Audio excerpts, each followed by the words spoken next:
Good evening, good morning, good afternoon, everyone. Thank you for attending this webinar, and I look forward to receiving your comments. Dr. Baron Nordum has just said that I diversified into a number of fields, and I must acknowledge the intellectual debt I owe to Professor Hu Nam Lin, who is now with us, because I think he was one of the many scholars who actually encouraged and brought me into this into the study of the 16th century Korea War. So now let me start presenting. I'll make sure I finish within say 50 minutes so that we could have more time for discussion. Okay. So this is actually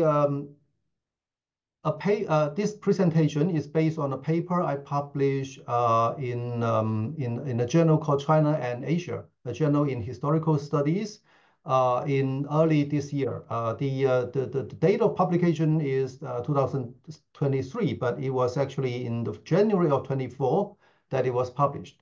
So I'm basically repeating the stories, but I'll repeat it. I'll repeat it. I'll tell the story in a way that I hope is less boring. Okay, so the title: Soldier, Hostage, Diplomat. So these were the three identities for this strange person called Mao Guoke, and this Mr. Mao Guoke was a Ming military officer, not very senior one, also not very junior. He was sort of a middle-ranking Ming officer. Somehow he was sent to Shimazu Yoshihiro's army as a hostage, and then but he sort of presented himself, at least when he was back to China, as if he was a very a resourceful and senior secret agent. And he took a lot of credit for ending the war. And of course, his compatriots was not very convinced. So while he returned to China, expecting to be received as a hero, but he was dismissed more of as more of a self-made hero. First of all, I have to acknowledge the intellectual debt I owe to Professor Yang Haiying.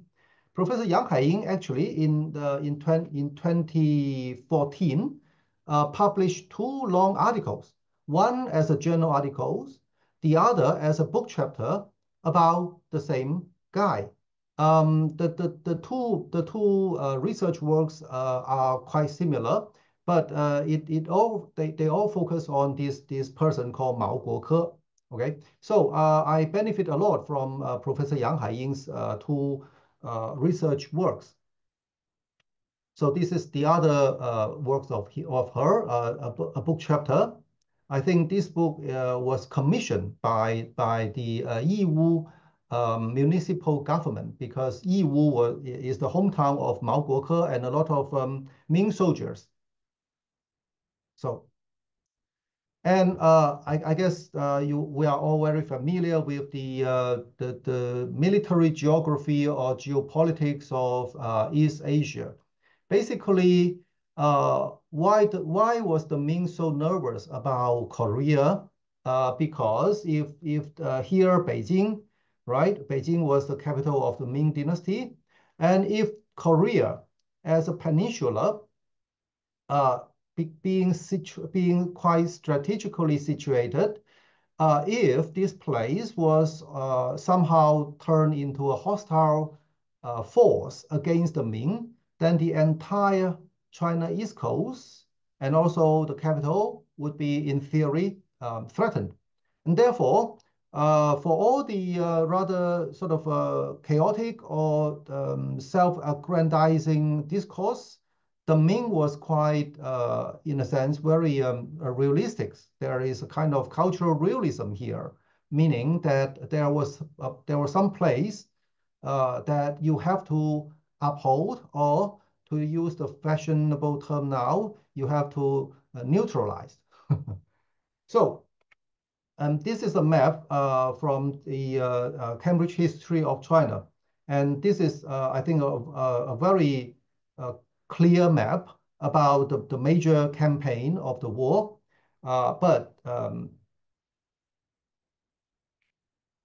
Sorry, yeah. But then Professor Kitashima's work would be more useful. The map would be more helpful. So my presentation will contain 6 parts. First of all, I'll introduce the background, the entire background, why the war, how the war broke out, how it was ended, and what role did Mao Guoke play in this in the last days of the war, and how did he go to Japan, and how did he come back, and what happened after he came back to Ming China. And finally, I'll talk about his family network, and there will be then a conclusion. So first of all, I'll very briefly introduce the major events of the war. So in phase 1, on May 23rd, 1592, Japanese invasion started. Busan was occupied as a very important seaport. And then Japanese army marched northward, and Seoul was occupied on June 11th, and then Pyongyang on July 23rd.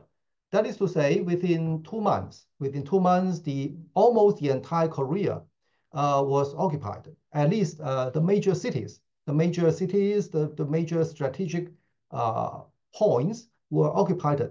Now, that doesn't mean that Korea stopped fighting, or Korea resistance was not very effective. On the very contrary, Korean resistance was very strong, particularly on the naval theater. Korea was blessed by the military genius like Yi Sun-sing. So with a rather effective and strong Korean Navy, Japan could not do what MacArthur did in 1950s. That is to say, a kind of flanking the both coasts of Korean Peninsula with her navy. Japan could not do this. So anyway, within 2 months, Seoul occupied, Pyongyang occupied, and then the Ming dynasty finally woke up, realizing the very danger of Korea turning into a gang plan for Toyotomi Hideyoshi's future invasion. The Ming dynasty decided to send her expedition force to fight the Japanese. So in the very bitter spring of 1593, Pyongyang was retaken by Ming Korean Allied force, and then a strange and also strangely long period of negotiation started. If we look at the date, the peace talk started in May 1593, and then it ran for a good 3 years. It ran for a good 3 years till October 1596. And this very strange more than 3 years negotiation was mainly conducted by Konishi Yukinaga on the Japanese side, Shi Xing, the Minister of Defense of the Ming Dynasty, on the other side, and a strange guy called Shen Weijing, a kind of maybe, if you like, a professional lobbyist with a lot of calculation in his mind as a go-between, as an agent. The peace talk ended with Toyotomi Hideyoshi furiously rejected the Ming proposal of being crowned as King of Japan. and war started again. Now, although well, I said, although the peace, as I said, the peace negotiation lasts for 3 years and 5 months, right? And even after Toyotomi Hideyoshi's furious and open refusal of the Ming's proposal, it was not until one more year later, in August 1597, that war formally resumed. And this time, for Xingjie, the new Ming military commissioner, so-called Jing Lue in Chinese, perhaps he learned a hard lesson. To him, negotiation was political suicide. So never negotiate with Japan, or never be seen to negotiate with Japan. So that perhaps was a lesson that Xingjie learned too much.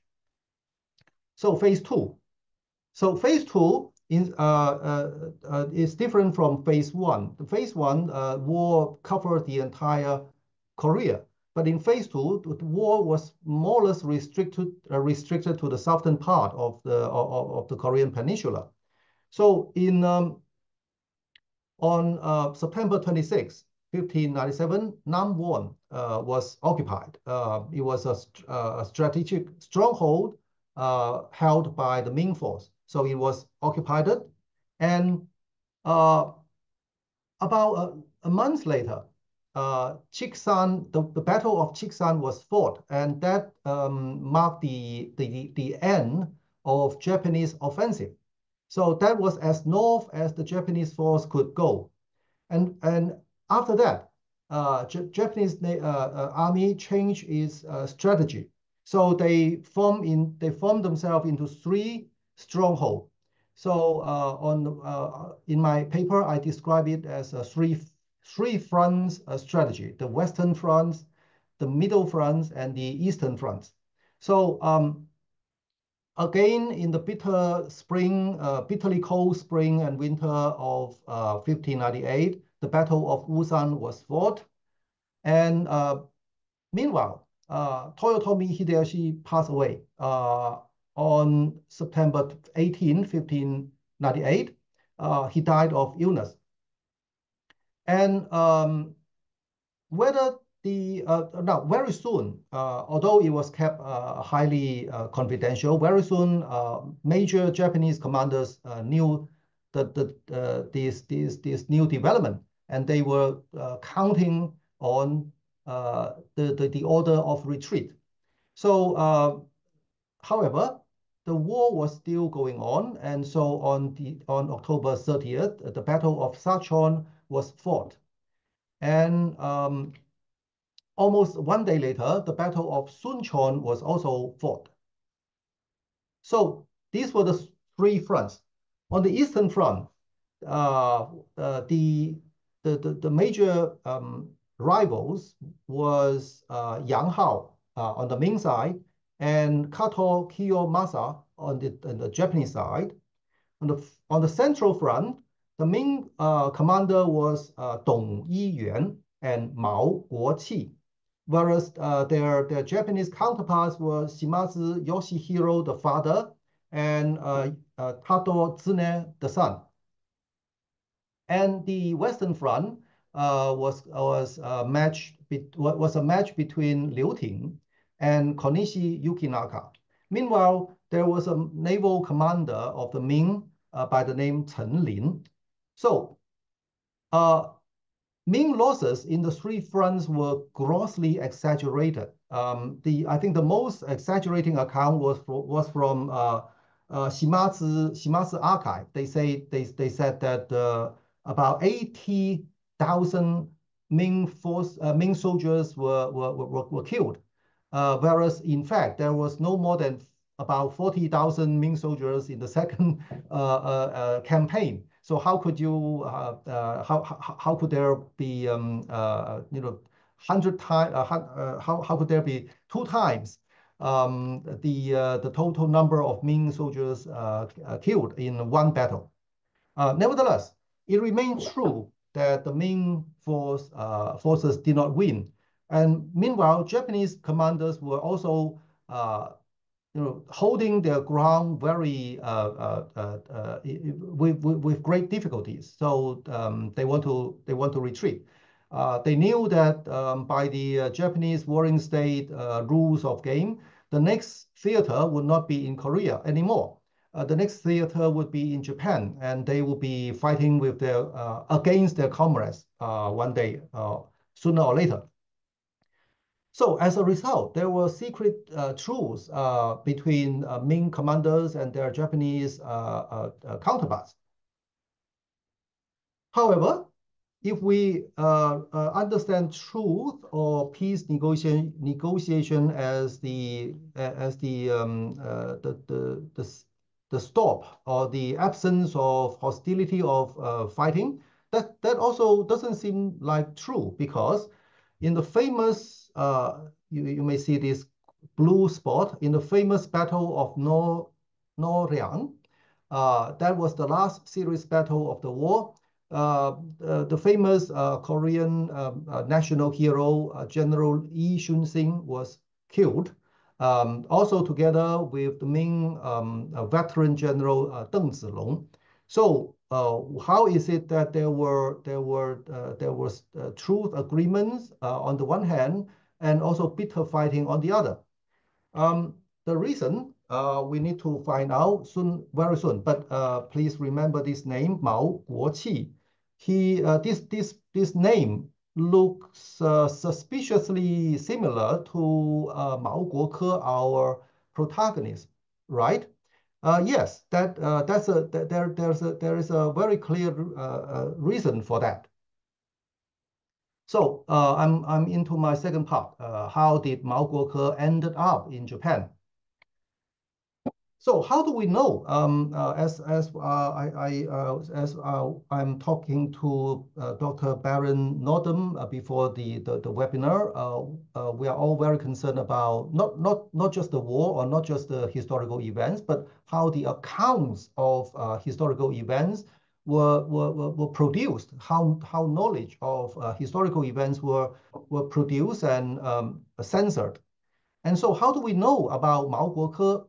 Because he left with us a testimony. Now, that testimony, however, was also highly censored. I must thank Professor Watanabe Miki for kindly providing us with a transcription of a memorial by the Zhejiang governor Liu Yuanlin in the meantime. In that memorial, Liu Yuanlin recorded a testimony by Mao Guoke when he arrived in China. So according to Mao Guoke's testimony, now, since the testimony was included in Liu Yuanlin's memorial, we could assume that some sort of necessary censorship was already administered. Now, nonetheless, I think most of the details are correct and very useful for us. So according to Mao Guoke's testimony, he was promoted. Well, first of all, he was a military officer in the army of Mao Guoke. That is to say, Mao Guoke was a subordinate of Mao Guoke.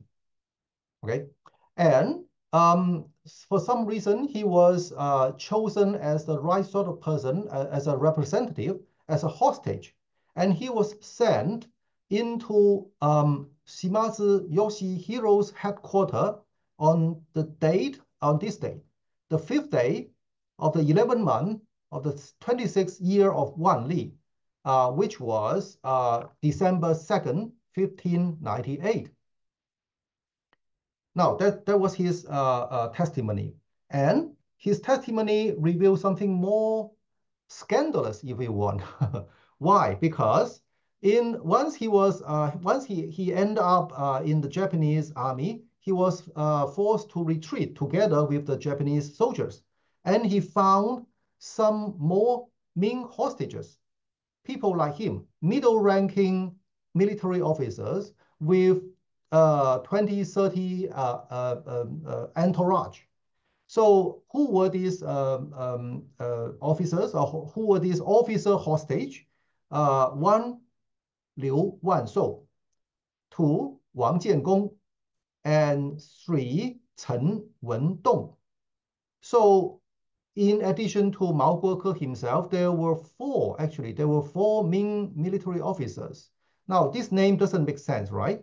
However, Mao Guoke provide very important information. He said, Liu Wanshou and Wang Jiangong represent Liu Ting, and Chen Wendong represent Chen Lin.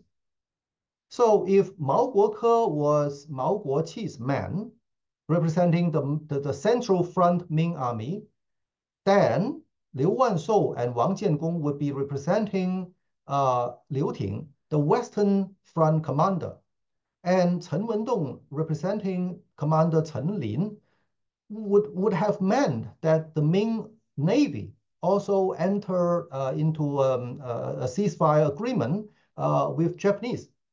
So it could be highly politically incorrect, if not scandalous, right? So how reliable?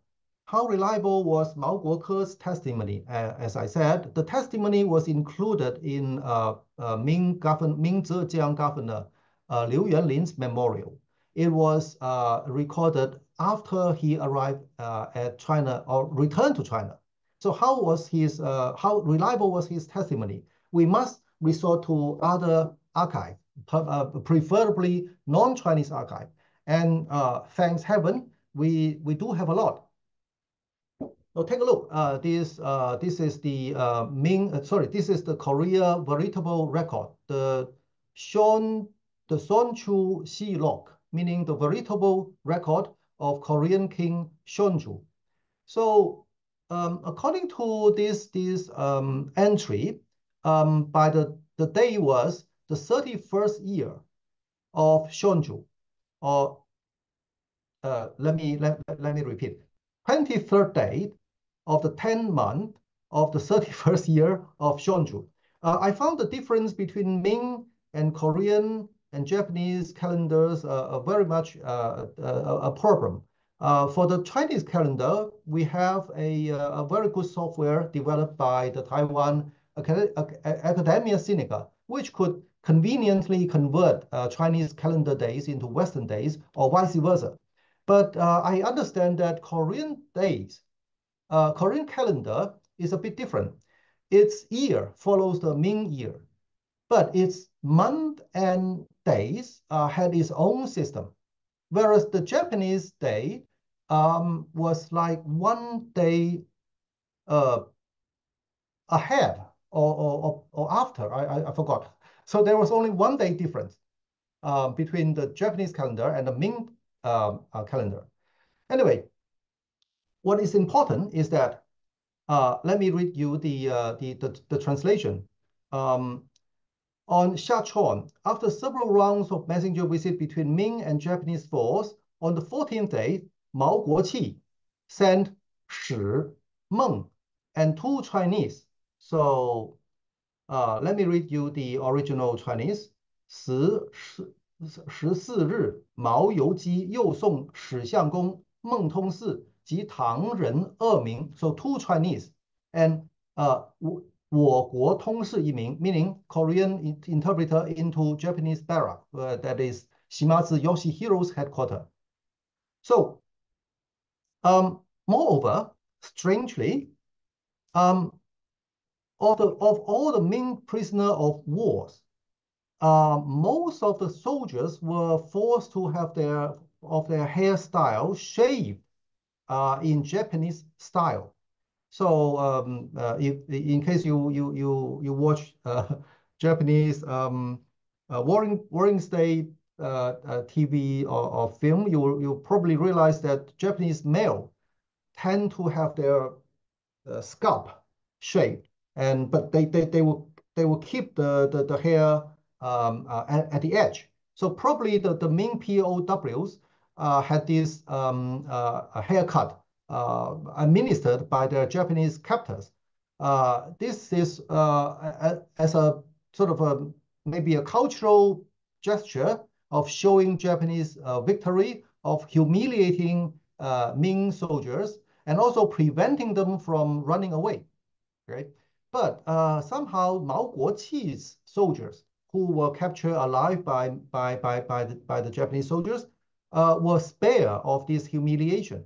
So that gesture of goodwill suggests that Mao Guoqi and Shimazu Yoshihiro had entered into some sort of agreement. More a ghastly sight. Thousands of severed heads and nose of Ming soldiers were exhibited outside of the eastern entrance of the Japanese barrack. So, right, 接战时斩获天兵，削取婢子头科，击至东门外，数不下4、5千 ，about 4 to 5,000 severed heads or ears were exhibited outside of the eastern entrance of the Japanese barrack. So in 2016, I visit Kyoto, and I also visit this place called the Grave of Ear and Nose. And these were the photos I took. So let's move back to late 16th century. So if we compare this side, if we on the left of the screen is Mao Guoke's testimony.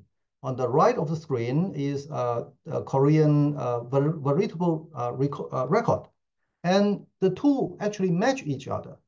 You see, Mao Youji. So Commander Mao sent someone by the surname Shi and Meng and two guys into Shimazu's headquarters. And Mao Guoke himself said that Shi Shiyong Meng Ke into the Japanese headquarters. So they actually match each other, right? Now, what about Japanese source? Thanks heaven again, we have Japanese source that confirm everything. Okay, according to this book, Kyuki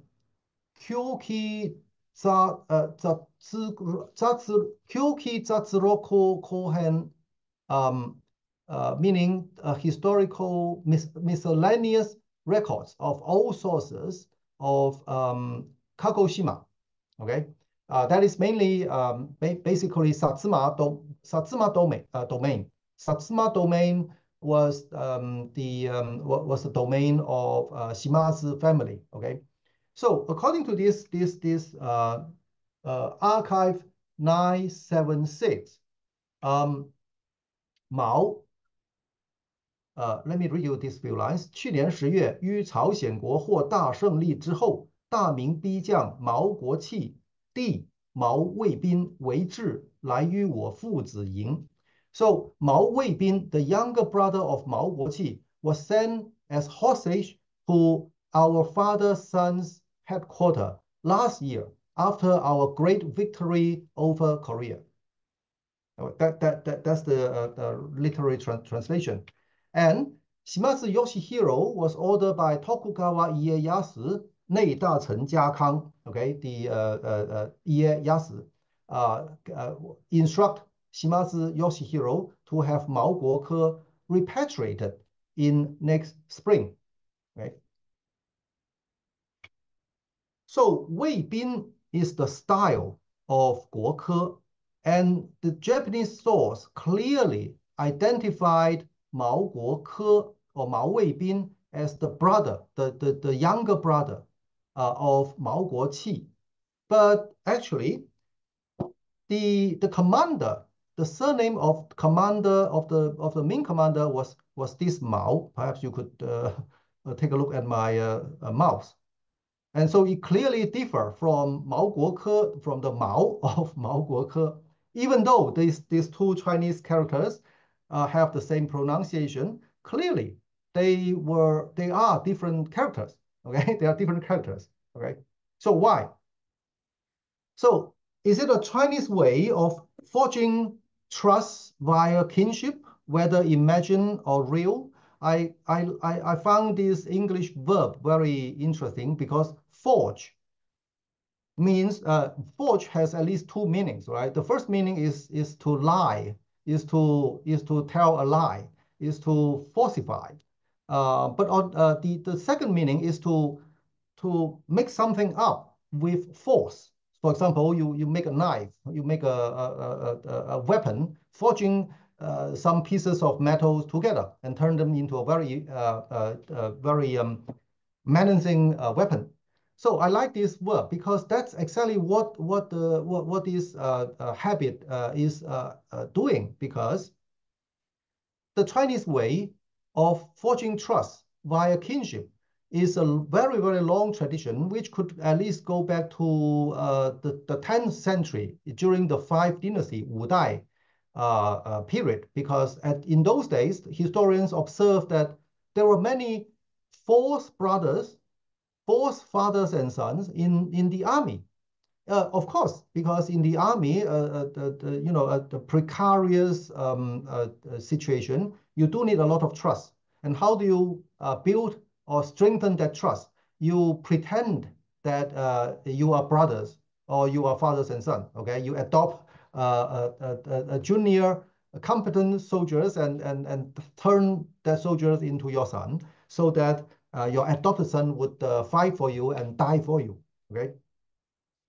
Now, this 10th century habit lingers on very much into 16th century, and we can see a very clear habit or very clear diplomatic culture, if you like, in during the war. Because was it a coincidence that Liu Ting's hostage were Liu Wanshou? Mao Guoqe's hostage was Mao Guoke. Chen Lin's hostage was Chen Wendong. No, of course, these were nothing coincidental. Okay, these are deliberate. The Ming commanders want to convince the Japanese that we are sending someone very important. See, I sent my younger brother. Of course, that was not his younger brother. Mao Guoke was not the younger brother of Mao Guoqi. Mao Guoke was just a junior officer in under Mao Guoqi's command. But now Mao Guoqi would present Mao Guoke as his dear younger brother, so as to convince the Japanese.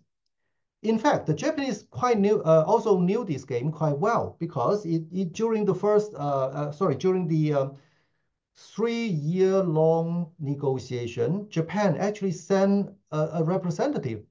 In today's term, this representative would be known as a plenipotentiary minister to Beijing.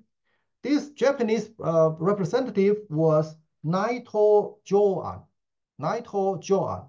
But in the Ming context, he was known as Xiao Xi Fei, because the Japanese commander in those days was Konishi Yuki Naga.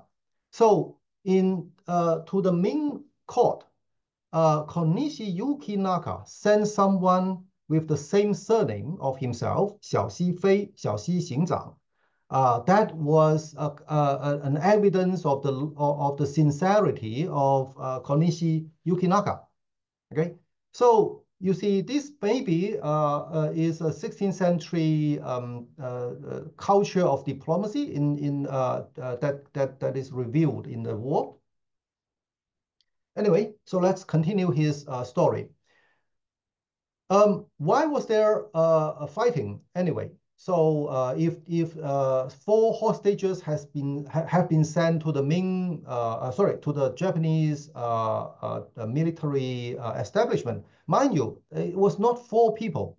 It was 4 leaders or 4 representatives, each of them having about 20, 30, 40 people with them. So we are talking about 4 representatives and perhaps nearly 200 Ming entourage. So why was there still war? By the way, the Japanese also sent their representative, sent their hostages to the Ming camp. There were about 40 to 60 hostages sent by various commanders of from the Japanese side to their Ming counterparts. Okay, so it was an exchange of hostages. Now, if there were exchange of hostages, if there were agreements of truce, why was there still this fierce battle? Um, Up to now, I don't think we could have the definite answer. Maybe Xing Jie got wind of the truth and forced his commanders to continue fighting, or according to a Japanese source by the name Seikan Iryaku, Chen Lin changed his mind and betrayed his Japanese counterparts at the last moment. Okay, so that might be the second possibility. The third possibility was that the truth was valid for just a specific location or for some maneuver. So its expiry day could be quite short, maybe a few hours, maybe one day. After that day, after that one day, after the expiry date, a war would continue.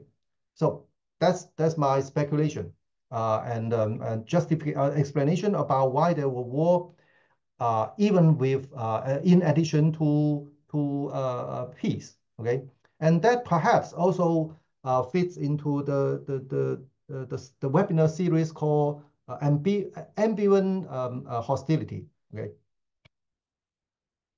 so presumably in the Noryang battle, Mao Guoke was in one of the ships of the Shimazu fleet. And then the four hostages ended up in Japan. And then Mao Guoke was found sending letters to Korea or to the Ming Expedition Force via Korea. Tokugawa Ieyasu want to repatriate Korean prisoners, Ming prisoners, back to Korea and Ming China in an effort of so-called rapprochement, meaning normalization. Tokugawa Ieyasu was not going to challenge Ming sovereignty in East Asia, nor subordinating to it. This is a well-established consensus among Japanese historians studying that period.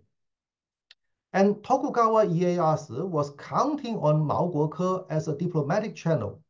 To say that Mao Guoke sent letters to Korea and Ming China was probably not correct. The more correct way is to say that Tokugawa Ieyasu had Mao Guoke send a letter. So the letter was sent by Mao Guoke, but the letter was actually written by Tokugawa Ieyasu, or to the effect of Tokugawa Ieyasu's instruction. Okay, so Tokugawa Ieyasu was counting on Mao Guoke as a diplomatic channel, but he was not aware that someone tried to block that channel, and this someone was by the name Xing Jie. Xing Jie was the military commissioner commanding the entire second phase war. So Xing Jie did not want anyone know that there was truth.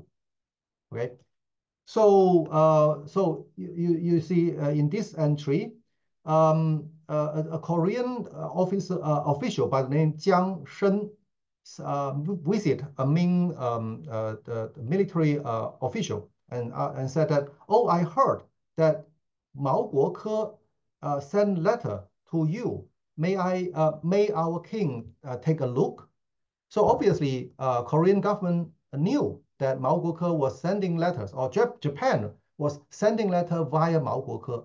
Okay. So Korean court knew more. Korean court knew that Beijing did not know that the Ming force sent hostages to Japan. You see, 毛国科等文书未知何说也，边将掩字不送，国科氏天朝不知矣。So no, the Celestial dynasty, meaning Beijing, did not know anything about Mao Guoke being sent to Japan.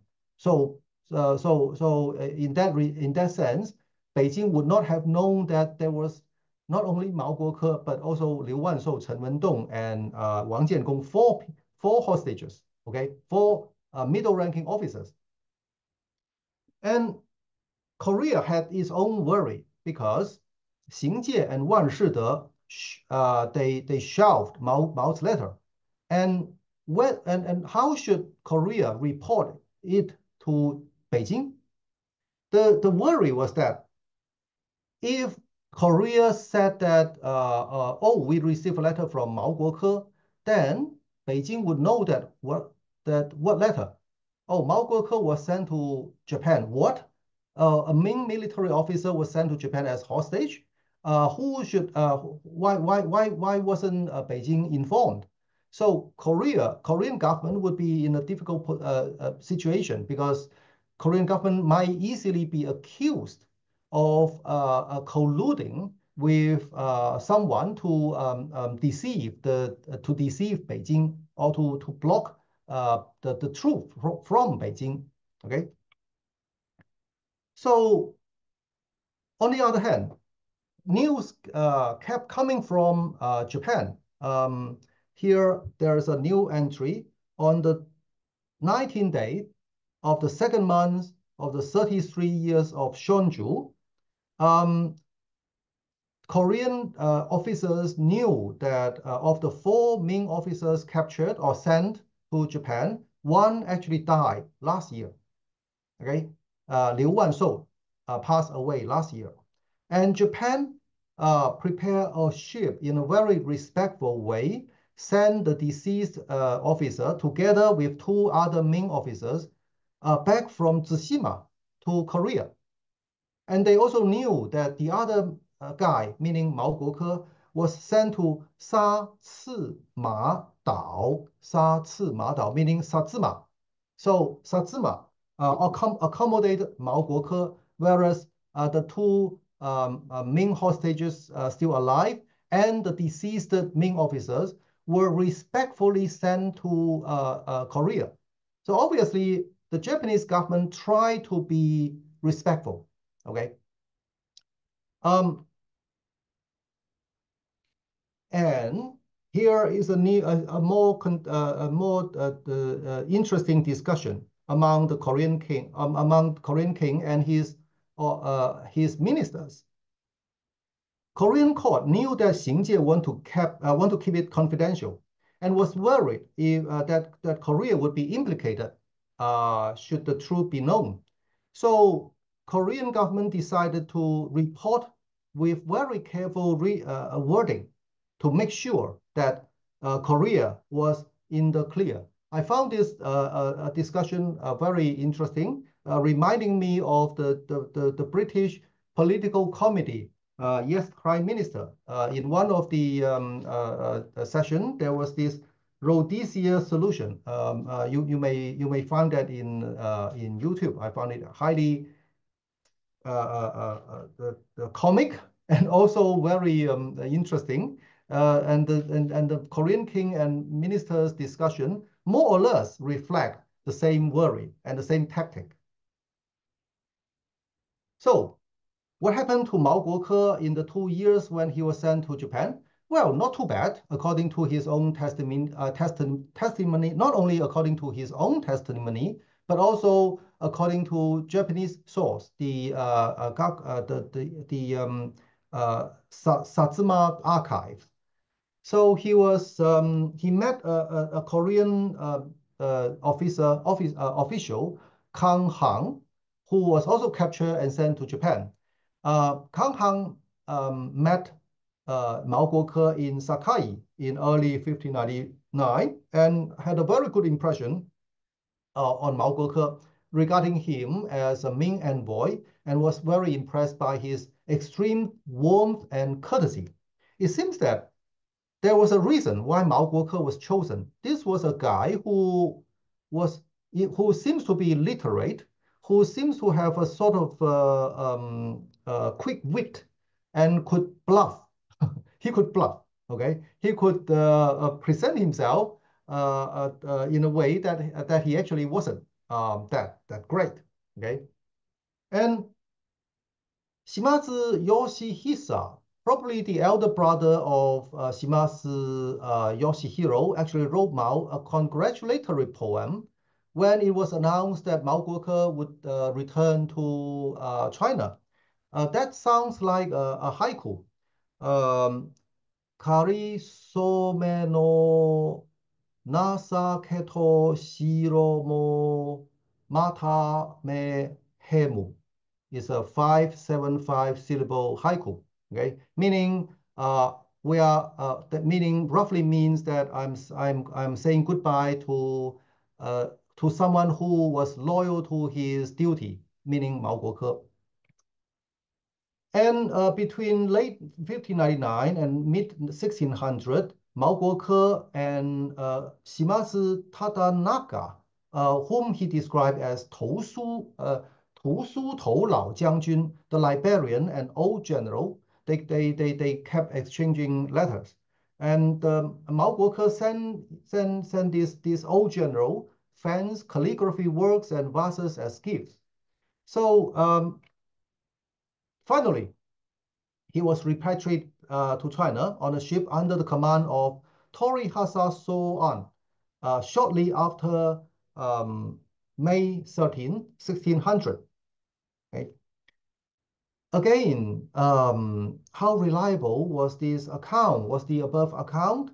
Because we have reason to worry, because Torihara Soan actually said that after bringing Mao Guoke back to China, they actually went to Beijing and was granted an audience by the Ming Emperor Senzong. We all know that the Ming Emperor Senzong was famous for his absentee habit, for his refusing to meet people, for his abandoning his state duties, right?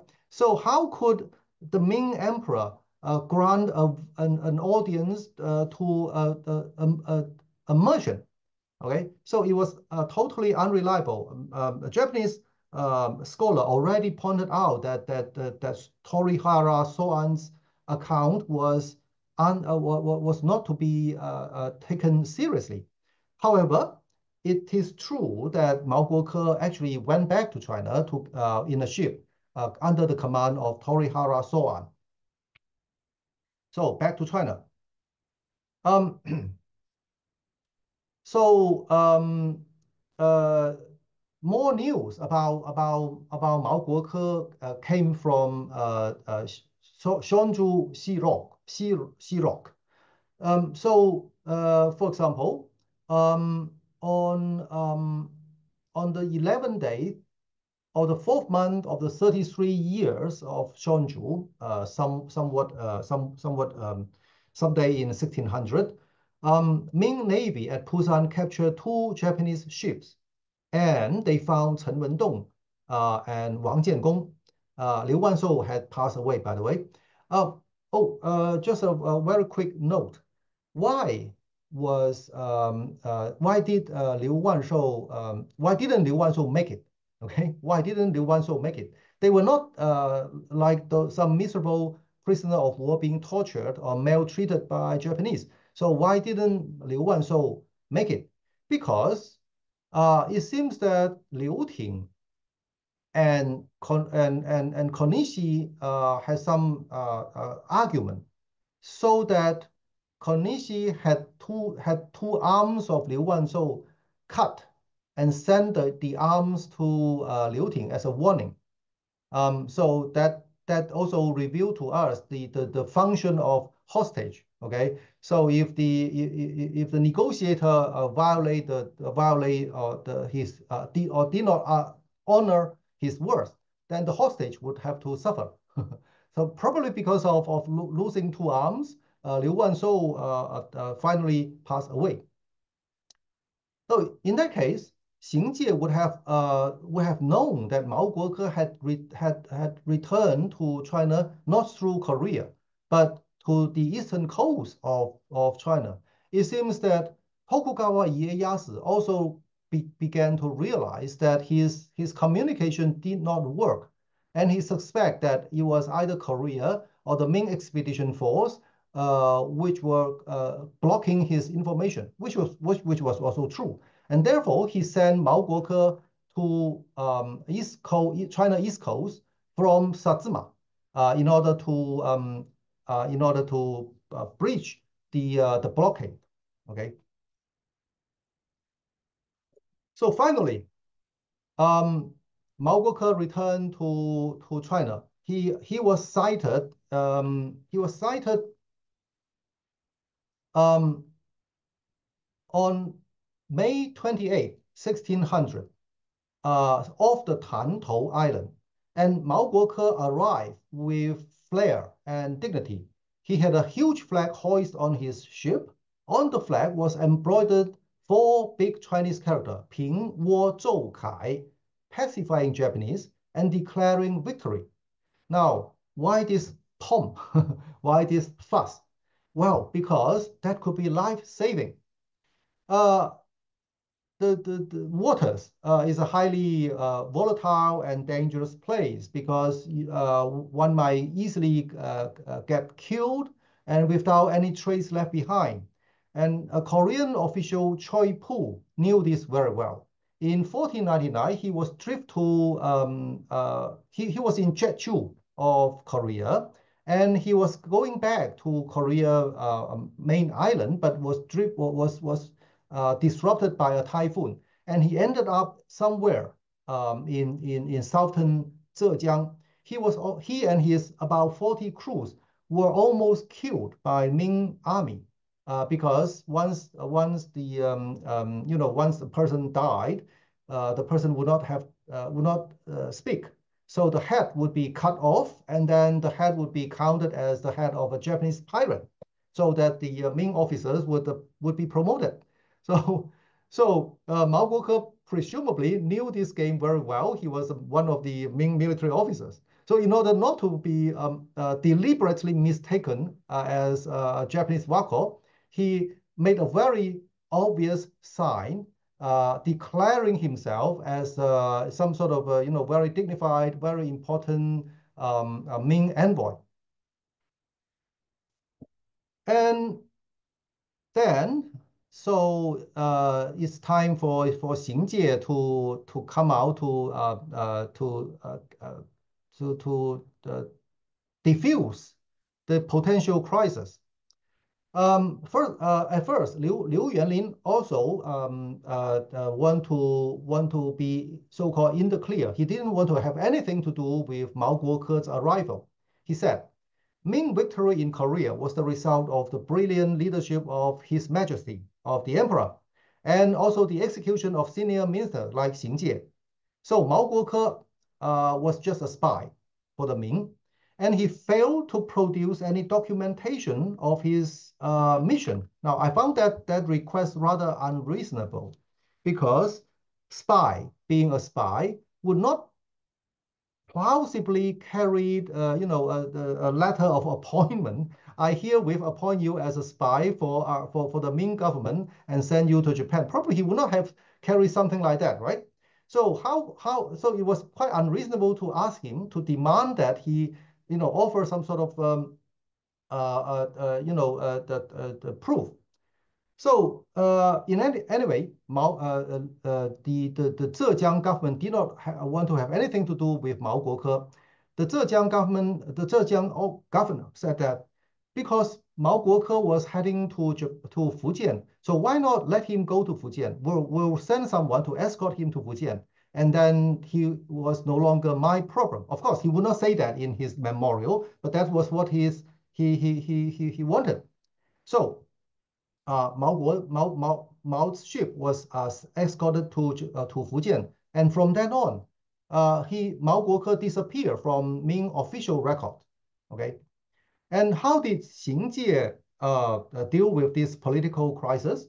He wrote very long memorial vehemently, angrily denied any implication of peace talk with the Japanese, saying that the victory was hard-won by four fronts, by the Eastern Fronts, by the Central Fronts, by the Western Fronts, and the Navy. Okay, so it was a hard-won battle. There was no cowardice. There was no peace negotiation. As for Mao Guoke, he was detained in Japan for 3 years, and he came back. So he was able to, Xing Jie was saying that Mao Guoke could be allowed to claim minor credit. Okay, 行见亦有微劳. He has some minor credit for his spying, but his real intention and loyalty remain doubtful. We better let the Fujian governor to conduct a thorough investigation. Okay.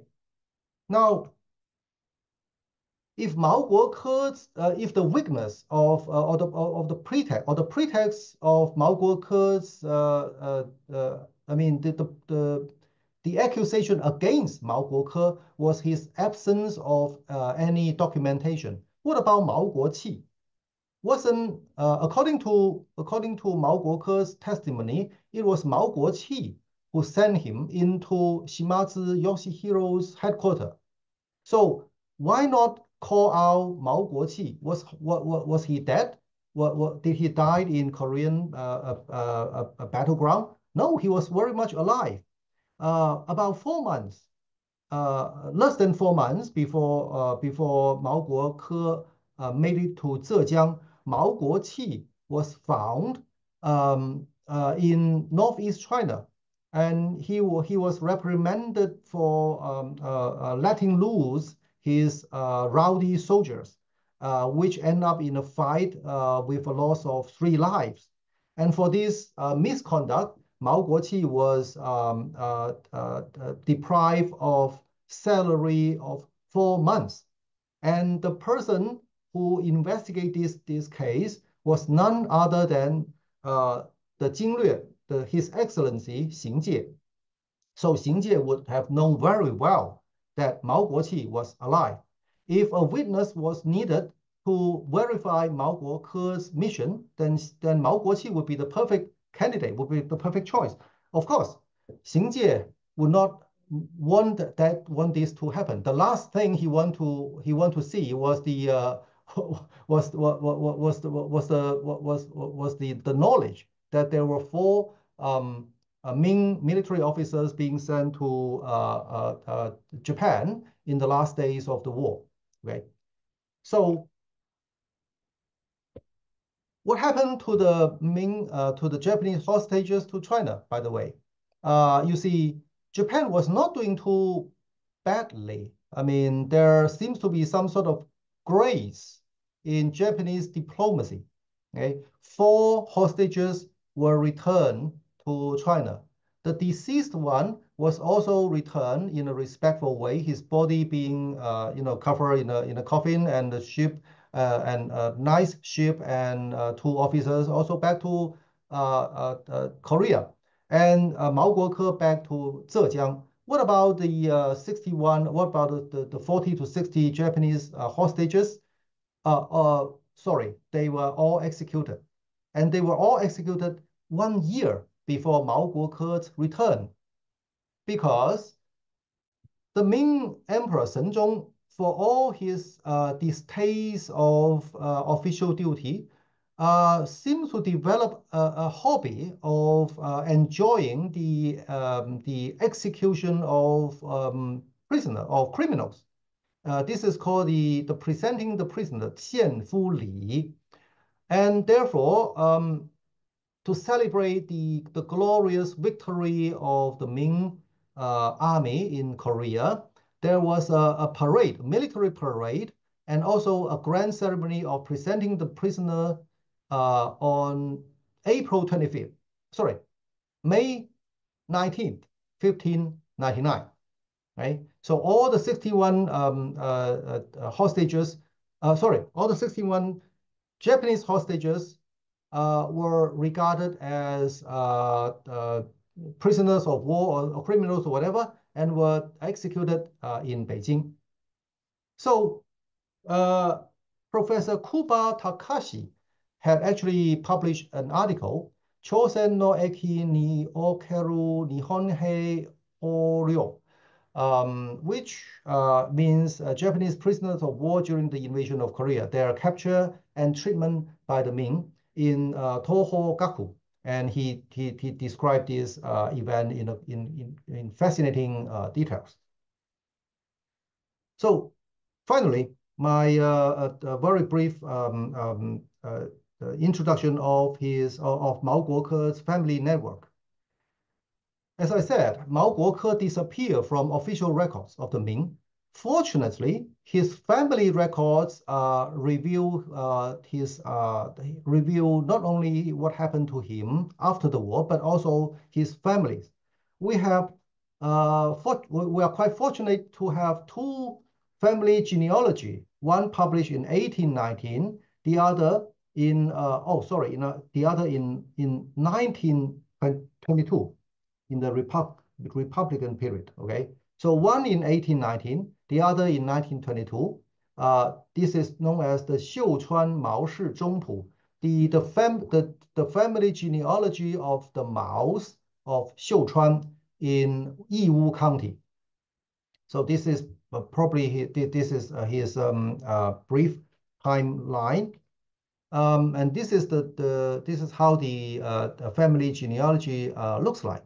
It's quite amazing because it was the 1819 genealogy which assigned a genealogy ID to every member. The Rui was a code for the generation, and 359 number 359 was the number in that generation. So it's a rather systematic and scientific way of recording members of a genealogy, isn't it? And this is Hui Bin. So we now know that the Japanese source was actually correct. The Japanese source said that it was Mao Weibin, so his real name is Hui Bin, so it's a minor mistake, okay? And this is the family chart. And so Mao Guoke was the 16th generation, and the 16th generation has a lineage ID code called Rui. So presumably, if I know someone by the genealogy ID Rui, I knew that I would have known that he belonged to the 16th generation of the Xiuchuan of the Maos of Xiuchuan. So he had two sons. And two daughters, born by his first wife by the surname He. This lady died in 1590, and he has another wife by the surname Wang, but this wife was born in 1587. Since a girl born in 1587, for a girl born in 1587 to be able to marry, it probably needs maybe 16 years. So that means Mao Guoke married her after returning to China. So what does that mean? That means presumably Mao Guoke was not really hard up, right? If you want to marry, at least you need to accumulate some sort of wealth, and you must be in some sort of shall I say, stable environment. Okay, so if you were politically persecuted, probably you won't be able to marry. So that means Xing Jie, for all his political maneuver, Xing Jie has stopped from doing something more systematic by, say, for example, have Mao Guoke assassinated. So Mao Guoke was able to return to his hometown, okay, and live in relative peace and wealthy environment. So this is actually what looks like. This is the family genealogy. Oh, by the way, all these two family genealogies are kept in family search. The very wonderful database of the Church of the Latter Day Saints in Utah. Okay, so this is his genealogy record. Okay, and so to cut the story short, this lineage developed in late Yuan and early Ming. And up to now, it sounds very normal. But what is not normal, what is unusual, is that Mao Guoke had some sort of uncles and cousins in the army. So, for example, Mao Rubao, Mao Dabin, they were brothers.